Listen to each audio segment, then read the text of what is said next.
Herkese merhaba arkadaşlar, kanalımıza hoş geldiniz. Barış Arduç'tan Qübsə Özay'a romantik doğum günü kutlaması.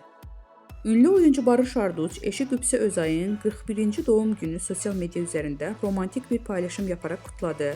Çiftin bu özel anı takipçileri tarafından büyük ilgiyle karşılandı. Barış Arduç ve Qübsə Özay 2014-cü yılında Dilha adlı film setində tanışarak aşk yaşamaya başlamışdılar. 2020-ci yılında evlənərək bu özel ilişkilərini taçlandıran çift 2022-ci yılında isə büyük heyecanla bekledikləri kızları Jan Asya'nı kavuşmuşdu. Barış Arduç ve Qübsə Özay çifti kızları Jan Asya adını verdiler. Özel hayatlarını gözlerden uzak tutmayı tercih eden ünlü çift, zaman zaman ayrıldıkları iddialarıyla gündeme gelmişti.